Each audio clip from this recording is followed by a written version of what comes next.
This is Centauri Stir Fry. How the heck are you? Hope you guys are being excellent to each other out there today. It's New Comic Book Day. I only picked up a few books, so this is mainly like, some new comics, and the majority of it's going to be a back issue haul. So this is like a fuzzy finger back issue haul, right? These are, the symptoms. You go through those back issue bins, you put your fingers up and they kind of look like chia pets. They're like covered in dander and weird hairs that you don't really want to think about where they came from. Maybe some dandruff, maybe, you're kind of thinking maybe you caught an STD or something. But you power through, you find a couple cool books in there. These are from flea markets, comic book shops, garage sales. So I like to share that. We're going to call this Fuzzy Fingers. Let's get pussy. First, new books. I only picked up 3 this week. I was just like, nah, I'm not going to do it. I actually had the Artgerm Wonder Woman cover, and I was like, nah, I'm not going to fall for that anymore. I'm not doing it. I'm not going to be cover hunting anymore. I'm not going to be picking up books that I don't like to read. Which is weird, because I got this. So I picked up, what is this? Doomsday Clock. Doomsday Clock, number 9. You know what? I was just kind of interested. There's a lot of really cool, you got Firestorm Etrigan in here. Guy Gardner. I was like, dude, no, this book's getting bought. And it's also got really awesome Gary Frank artwork. One of my favorite books out there is Conan the Barbarian. This is issue number 4. I love it. I think this is really cool. I like this style for Conan a little bit more. It's a little more, dark. It's a little more gritty. It's brutal looking. It's just like, it looks drawn, which I appreciate.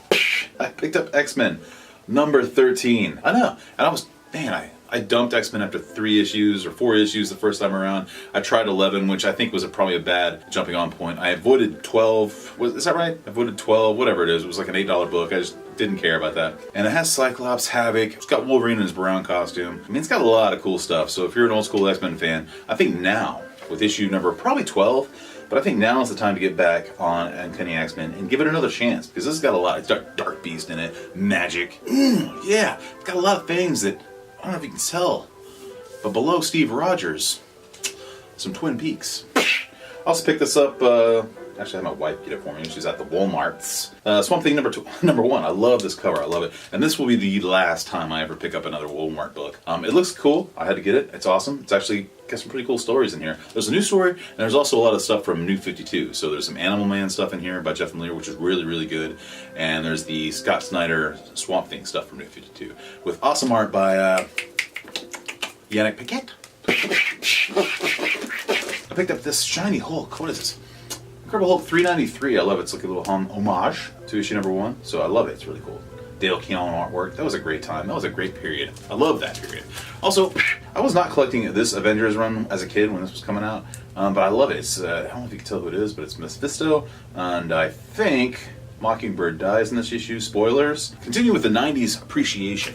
Man, I love the Todd McFarlane, especially when I get it for a pretty decent deal. Assassination Plot. I always love this. These guys, man, they look like almost like speeder bike, troopers. So I love that as a kid. I love this cover, and I really think this might be a double, but I just couldn't leave it behind. I had to get it. I know this is a double. I remember having this as a kid, but I think this is in a lot better shape. And it's a black cover, and it's kind of hard to, it's probably not. It was probably kind of hard to get in really good shape back then. So I had to grab this as well. This is the Spider-Man versus Sabretooth battle that never happened. Man, I always pick up Pit number 1. Always. All the time. Anytime I see it, I grab it because I love Dale Keown's artwork. And I think Pit was cool. And I like early image stuff. And I'm not going to lie. If you can get it for like $1 or 50 cents, pick it up. That's pretty cool because I think it's the newsstand. So I'm pretty stoked about that. Shade the Changing Man. Issue number 1. I believe the first appearance of Shade the Changing Man. Some Steve Ditko art, I believe. Pretty sure. Maybe not in the best shape, but it was super cheap. So I'm pretty happy to have that. Doorway to Nightmare. Number 1. This is the first Madame Xanadu. And so, okay, so like the sale, like say something's like $15. You buy it for $15, you try to find something around the same amount, and you pick that up as well. So that's what I did. So I grabbed this, and I was able to get something else pretty cool, okay, for free. But it's not perfect. It looks like it's nice because it's in that Mylar or whatever, but it's got a chip in the corner. If anybody out there knows, without me tearing into this thing, the interior art for it is great. Kind of reminds me of some early Sandman, even though I know it's not Sam Keith. The book I was able to pick up, like, to kind of balance the sale, was this X-Men issue here. What is it? 221, first appearance of Mr. Sinister. I already have a graded copy of this, but I was like, nah, man, I love this cover. I love Havoc. I love Wolverine. Look, is that the first appearance of Hot Claws? That's so stupid. That's so stupid. Great Mark Silvestri art, though. My personal favorite X-Men artist. Ghost Rider. Number 1, the 90s, Danny Ketch version. Heck yeah, look at that. Look at it. He's got like this Akira-style motorcycle, the flaming wheels.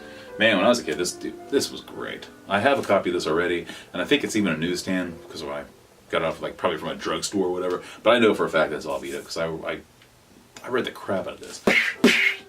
Oh yeah, you're looking at this and you're probably thinking, I figure that sounds about right. Well, if you know anything about me or watch the show, you know that I love the New Warriors and I hate Donny Cates for not writing it. So I had to grab this. There's a weird story because I was walking around the back issue bins and it was just sitting there right in front of me, and I was really thinking about getting like a graded copy on eBay. You know, they're not really expensive, but I've been hunting this book and I couldn't find a really decent copy. This is close, it's good, it's got some weird discoloration, but the spine looks good, everything's in place. I put some Mylar on it to make it look like it's worth $1 million. And it almost is. To me. I'm sure it's not worth a damn to you. But went around this back issue bin and I saw it was sitting there for $2, $2.99. I had to grab it. It's like, yes, finally, Speedball. Alright, got a couple of these comics interviews. I thought it was pretty cool. Pretty cool things you can find at flea markets and garage sales. I got these at a flea market. Pretty neat. Both containing some interviews for Alan Moore, which I thought was pretty cool. This little cover here apparently was... I guess they wanted to use this, it was Dave Gibbons, they were going to use this for a Watchmen role-playing game, which I'm sure was really awesome and depressing. I mean, come on, kill a couple million people just to unify the planet with a fake UFO. I hate that plot, but I love it. Really cool interview with Alan Moore. They talk about, you know, Ozymandias catching a bullet and how believable that is, and that would totally work out. It's cool. And then this one, I think he talks about how he's going to quit comics. Last but not least, picked up X-Men number 50, old school Silver Age, awesome classic, the 50th issue of X-Men with an awesome cover. Not Polaris' first appearance, that would be 49, but 50 is better, for me anyway. I love this cover, it's a classic cover in my opinion.